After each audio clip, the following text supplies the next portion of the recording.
Oi, gente, tudo bom com vocês? Pessoal, como vocês estão vendo, tem convidado hoje aqui no canal, né? Nós trouxemos o Dr. Luiz Antônio, que ele é cirurgião. Fala um pouquinho, Luiz, que eu sempre falo a palavra errada, gente, para não passar vergonha. Na verdade, assim, estou joia, Simone. Tudo bom, Luiz? É bom demais conversar com você. Na verdade, eu sou oftalmologista, né? Dentro da oftalmologia, hoje tem várias sub-áreas, aí dentre as várias áreas da oftalmologia tem uma que chama oculoplástica, que é uma especialidade responsável pela essa parte de reconstrução mesmo, dos anexos, do que fica ao redor dos olhos. Aí a gente trabalha com a parte estrutural, né, que é a parte de reconstrução, doença, tumor, trauma e também a parte estética. Gente, o Dr. Luiz, ele que fez a minha cirurgia de pálpebra, né? Vocês acompanharam, quem já está aqui comigo no canal. Se você não acompanhou, eu fiz um vídeo, eu vou deixar o link no final aqui para você assistir. Tudo sobre a cirurgia, foi um sucesso, né? Graças a Deus, muitos elogios. Então, assim, foi maravilhoso. Tive que puxar a orelha. Fiz arte, né? Mas é porque depois eu falo da arte. Mas, enfim, hoje eu quero conversar com vocês sobre a parte de estética.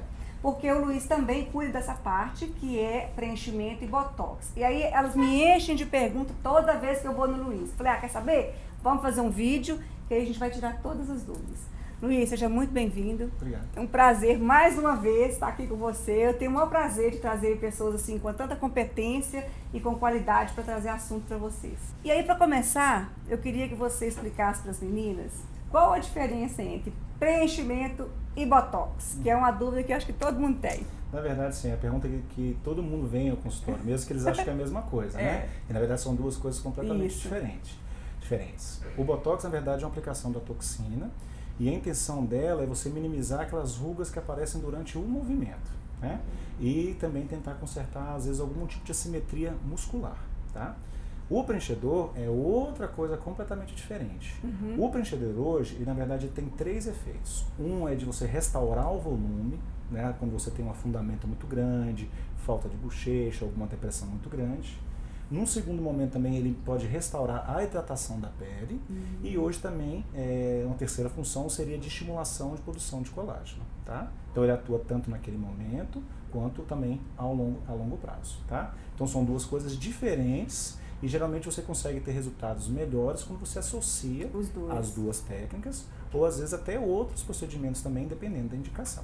Tá? Mas então, são diferentes. A toxina botulínica é um procedimento, né? Sim. E o preenchimento é feito com ácido hialurônico? Sim. Ou não é só o ácido hialurônico? Nós temos hoje no mercado basicamente três, tá? Que é o Sculptra, que é o ácido polialático. Você tem o Radiesse, que é hidroxapatita de cálcio, e você tem o ácido hialurônico, que tem vários no mercado.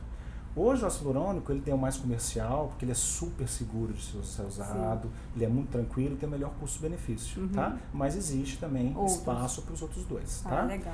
Lembra que eu falei que agora tem três funções de preenchedor, mas também de produção de colágeno? Então hoje o ácido hialurônico é o que melhor preenche e o que menos estimula colágeno. Os outros dois são o contrário. Os outros dois, exatamente. Então, às vezes, você até associa as duas coisas. Entendi. Porque ele não dá aquela reestruturação tão grande de volume, mas ela estimula, é um grande estimulador de colágeno.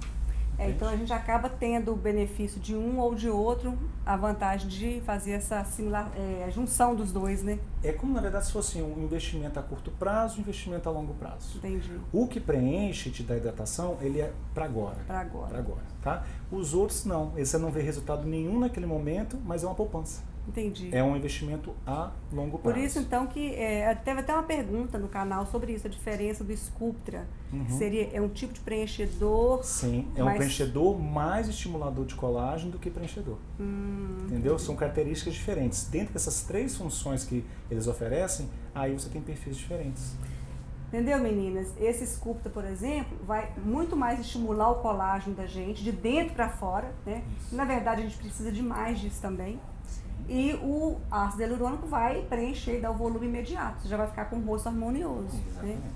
E eu lembro que você falou para mim, Luiz, sobre a gente vai envelhecendo, vai ficando meio que... Como é que fala? Catavérico? Não é... Cadavérico. Cadavérico? Isso. Que vai caindo tudo, né? Na verdade, esquelético. Esquelético, exatamente. É porque o que dá o formato hoje no conceito nosso de beleza, são contornos, né? São volumes, são sombras. E quando a gente vai ficando mais velho, a gente vai perdendo osso, vai perdendo suporte, vai perdendo músculo, e as bolsas de gordura que são geralmente para cima, elas vão descendo. Isso. Então hoje, quando a gente nasce, a gente tem um rostinho fofinho, todo para cima, num formato para cima. E à medida que a gente vai ficando mais velho, vai tudo descendo. Então, na verdade, acontece essa perda de suporte, gordura que desce, sai do lugar, reabsorção óssea, tudo isso aí fazendo com que a gente caia para dentro e para baixo. Por isso que a gente vai ficando com isso aqui mais fundo, né? Vai ficando com o bigodinho chinês. Exatamente, exatamente. E aí teve uma pergunta que eu achei interessante, que a respeito do Botox, que a pessoa falou assim, olha, eu tenho 60 anos, tenho muita linha de expressão. O Botox, ele vai resolver isso para uma pessoa que tem muita linha de expressão? Tá. Eu acho que o mais importante é você saber que existem indicações, tá? O Botox, na verdade, ele é melhor feito quando você é mais jovem. Sim. Por que acontece? Quando você é só jovem, você não tem muita coisa misturada. Sim. Você só tem realmente uma contração muscular aumentada e você tem aquele tipo de ruga chamada ruga dinâmica, que é a ruga que acontece com o movimento. Só na hora que você sorri. Exatamente. Né? E o Botox, ele atua nessa ruga de movimento. Então, quando você é mais jovem, claro que o resultado é muito melhor, porque você não tem outras coisas. No paciente com a pele mais madura, você geralmente já tem associado outras coisas. É aquele paciente que não fez o Botox preventivamente, então aquela ruga, aquela contração muscular gerou uma fratura da sua pele, aí começou a aparecer outro tipo de ruga, que é a ruga estática, que é aquela que pode aparecer quando você está dormindo, em foto, entende? Essa ruga, o só Botox não resolve. E além disso, a flacidez, como a gente falou, esse processo natural de envelhecimento que acontece, então o Botox não resolve todos os problemas, Sim. Tá? E aí realmente você tem que fazer uma boa avaliação e geralmente você faz uma associação de técnicas. Na verdade, hoje eu falo que medicina estética é como qualquer medicina. Na verdade, o melhor tratamento é sempre a prevenção. Então não é esperar eu ficar com muita marca, muito velho ou muito maduro para você começar a tratar. É para tratar agora. E quando que uma pessoa vai falar assim, vou começar a tratar? Tem que ter uma avaliação médica ou tem uma idade? Como é que é? Olha, também como tendo essa mesma premissa, são indicações, tá? Cada pessoa é diferente uma da outra, mas via de regra, aproximando-se dos 30 anos, esse processo de degradação, de envelhecimento, ele já começa. Principalmente nessa parte óssea, porque hoje o nosso osso ele tem um processo de formação e de reabsorção. A partir dos 30 anos você já começa a trocar, você começa a reabsorver mais do que você produz. Então por isso começa a aparecer essa região do bigode chinês, afunda, entende? Então já começa a existir esses processos.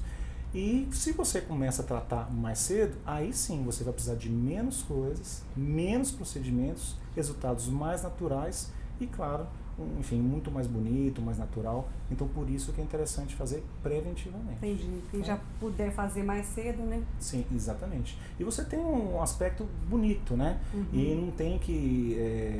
vai sem ansiedade. Você se encontra livre e faz um planejamento mais leve, mais livre mesmo, né? Quantidade menor. Exatamente, exatamente. Pegando esse gancho aí, ele me perguntaram, Simone, pergunta se tem efeito colateral, assim, de dar alguma reação, se pode dar uma rejeição do organismo no Botox, como que é isso? Todo o procedimento, Botox, preenchimento, todos têm contraindicações. Sim. E também tem efeitos adversos, tá? Geralmente a gente faz uma conversa, né, sobre o paciente, em relação ao Botox, tem algumas medicações que podem interferir, geralmente quando o paciente está usando algum anticoagulante, gravidez e lactação, realmente não dá para fazer nenhum procedimento nem outro. Quando você tem uma ferida de pele ou está com alguma infecção no local, também não se pode fazer. Alguns tipos de reumatismo também, e quando a pessoa tem alguma doença de condução nervosa, alguma doença uma distrofia muscular, realmente a gente não indica, tá?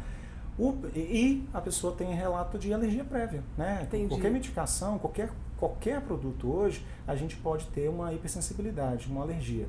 Não são comuns, tá? Entendi. Alergia é uma coisa rara, mas se você já tiver um relato anterior, é interessante comunicar. E o Botox especificamente tem uma relação muito grande com alergia a ovo, tá? Que a cultura hoje é feita com um processo, né, de bioengenharia que passa por uma proteína do ovo, né? E a gente tem como parte do Botox ou de outras toxinas a albumina. Que é compartilhada com o ovo. Se a pessoa tem alergia. Exatamente. Então, na nossa conversa, a gente também pergunta isso, tá?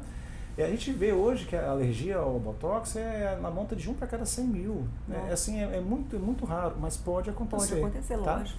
Reação adversa, assim, o Botox seria mais essa alergia, ou mesmo reações em relação à forma que foi feito, né? Por isso você tem que sempre ter um profissional muito bem feito, porque tem as áreas nobres que são afetadas, pode ter algum tipo de complicação, às vezes não ficar simétrico, enfim, resultados não tão agradáveis, né? Por isso que tem que ser feito com alguém muito bem competente, que entenda bem o que está fazendo.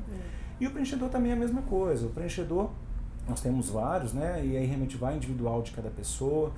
Tem a conversa que do preenchedor, tem 2 coisas que eu gosto muito de perguntar, que em relação ao herpes, que a gente já comentou, é comum o paciente que já teve herpes anteriormente pode ter uma nova crise, então eu sempre faço um preventivo antes, para não ter uma nova reação. Ninguém quer preencher e ter o herpes de volta. E pacientes que costumam ter muita infecção respiratória superior, sinusite, otite, rinite, costumam inchar muito, porque já tem um processo inflamatório. Então eu também faço um preventivo. Então, sim, na verdade, é uma boa conversa, sabe? Você tem um profissional que tenha bastante experiência, saiba lidar, saiba fazer o procedimento e também saiba lidar com complicação. A questão é essa. São seguros? São muito, mas pode complicar?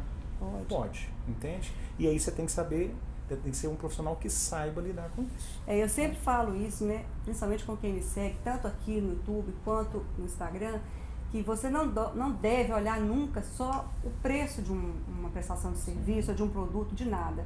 Não que o produto tenha que ser mais caro ou mais barato. O que eu quero dizer é o seguinte, veja se o profissional é competente. Se ele tem realmente, se preparou para fazer aquilo no seu rosto, porque hoje virou, quase que na padaria está aplicando Botox, né? Verdade. Então tem que tomar cuidado, porque senão você pode ficar com um problema aí, não é que vai te matar, mas você vai ter complicação meio que se a pessoa não souber lidar com aquilo. Teve até uma pergunta, né? Parece que a pessoa caiu a bochecha, ou eu não sei se isso acontece normal, ou se foi por um erro. Pode acontecer. Na verdade, assim, existe a dinâmica mesmo da face. Existem alguns músculos que são responsáveis pela elevação da bochecha.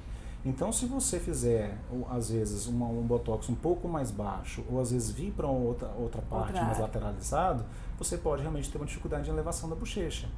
Aí você, doutor, então o que eu posso fazer para isso? Eu não posso fazer o botox, o que eu posso fazer? Aí você tem que ter uma boa avaliação. Se o seu problema for a queda da bochecha, você não vai se beneficiar do botox. Está errado. Você tem que fazer algum procedimento para você ou melhorar o suporte, ou melhorar realmente o volume da região. Aí existe o preenchedor, existe a cirurgia por si só, o lifting, e também hoje está na moda o bioestimulador, os fios de sustentação. Então é uma boa indicação. Botox não resolve tudo.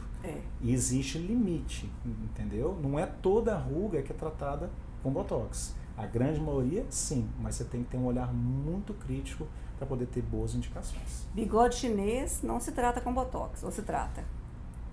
Na verdade, é tudo uma associação. O bigode chinês tem 2 grandes causas, né? Uma é a queda da própria bochecha e o afundamento da região junto com a reabsorção óssea.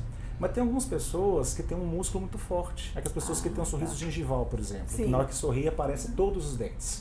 Então, aquela marcação ali, ela pode propiciar a marcação maior do bigode chinês. Então, assim, via de regra, quando você faz o preenchimento, você já melhora bastante, mas tem casos que você tem que associar o Botox por causa da contração muscular. Legal. Porque na hora que você relaxa essa musculatura, você relaxa também aquele afundamento. Então, por isso que, na verdade, assim, não tem receita de bolo. Não adianta a pessoa achar assim, então isso aqui é Botox, isso aqui é preenchimento. Não, é o profissional. É você conseguir avaliar, saber o que cada coisa pode se oferece e você ter boas indicações. É medicina. Né? É medicina. Medicina é você avaliar, fazer um diagnóstico, propor um tratamento e saber tratar a complicação. Entende? Uma pergunta que eu quero fazer também com relação nem é só do Botox, mas olheira. As mulheres queixam muito essa questão de olheira. Aí, o que elas poderiam fazer? Seria, se for, como é que fala? De bolsas com olheiras, isso aí é cirúrgico? O preenchimento é o Botox ou é outra coisa que a gente faz para a parte da olheira, por exemplo? Hoje, existe basicamente 2 tipos de olheira. Existe aquela olheira que é familiar, que é um escurecimento. Sim. É muito comum em algumas famílias, que às vezes tem origem indiana, árabe. Que já vem, né? É como se fosse um panda, né? Aquela coisa escura mesmo. Essa é uma olheira real. Geralmente essa tem relação com uma dificuldade de drenagem venosa da região, que a pele ela começa a acumular hemosiderina, que é, na verdade, um resíduo das hemácias. Sabe aquelas pessoas que têm varizes e ficam com a perna bem escura? Sim. É mais ou menos aquela ideia. Então não adianta aí você fazer preenchimento, fazer o que for. Resolver. Pelo contrário, você tem que melhorar o fluxo sanguíneo local e você tem que usar produtos que absorvam esse ferro, que dá hemosiderina. Entendi. Essa é a olheira real e ela é super difícil de ser tratada. Tá? A outra olheira, na verdade, é uma olheira chamada pseudo-olheira, que na verdade não é uma olheira real. Essa olheira, ela é aquela questão que a gente já conversou sobre visagismo. Na verdade, é o mesmo conceito que você usa em maquiagem. É uma olheira de sombra. Na verdade, ou você tem um afundamento na região, ou você tem uma iluminação de bochecha. Então, dá aquele efeito de olheira por causa de sombra, entende? Aí, essa olheira, você tem que ser avaliada de caso para caso. É bolsa, dá para fazer preenchimento, dá para fazer botox, tem que elevar a bochecha, não tem que elevar a bochecha. Então, tem que operar para tirar a bolsa. Exatamente. Então, não existe também a receita de bolo para olheira. Você tem que saber qual tipo que é, se é a verdadeira ou se é a de sombra e luz. E aí, a partir de então, fazer uma avaliação específica e propor um tratamento. Né? Tá vendo, gente? Que as coisas, assim, às vezes a gente bate o papo, dá dicas e tudo, mas a gente tem que entender que tem que passar pelo profissional, não tem jeito. E um profissional que realmente tenha competência para te atender. Porque eu acho assim, quando vai mexer com a nossa, né, a parte estética, mexe com a autoestima. Sim. Uma coisa que é mal feita, você leva aqui pro resto da vida, você fica lá no chão, pelo amor de Deus. Ô Simone, eu vou puxar a sardinha para a oculoplástica, porque a gente, na verdade, além de fazer o procedimento minimamente invasivo, a gente trata a doença e a gente tem um olhar muito mais dinâmico da estrutura toda. Verdade. Então, às vezes, você procura um profissional, ele só faz o botox, ele só faz o preenchimento. A gente tem uma formação que a gente trabalha, começa com a doença, trabalhando o que está doente, depois a gente pega o que está sadio e vai melhorar e a gente consegue indicar para os nossos pacientes tudo. O que vai fazer, né? Se é cirúrgico, se não é cirúrgico. Na nossa conversa lá, eu sempre faço uma avaliação e faço a proposta. Eu falo o que pode ser feito. E, na verdade, não é o médico que decide o que vai ser feito. A gente conversa sobre as possibilidades. E o paciente chega no que ele quer. Exatamente. Às vezes, para você ter o mesmo resultado, você tem vários caminhos diferentes. Você tem um caminho mais rápido, você tem um caminho mais lento. Enfim, por isso que é bom. Ô Luiz, vamos fazer o seguinte, nós vamos dar um tempinho nessas perguntas. Meninas, olha só, o papo tá bom demais. Eu tenho certeza que vocês estão gostando, a gente tá aprendendo muita coisa boa. Então, assim, pra gente não perder nada, o que eu vou fazer? Vamos dividir esse vídeo em duas partes? Que aí você daqui a pouco vai assistir a outra parte também. E aí a gente não perde nada. Fica um vídeo completo, com muita informação. Vou deixar para vocês aqui também o vídeo da cirurgia de pálpebra que eu fiz, a outra entrevista que eu já tenho com o Dr. Luiz. Então, ó, a gente vai continuar esse papo aqui em outro vídeo também. Então, a parte 2. Aguarde, porque vocês vão amar.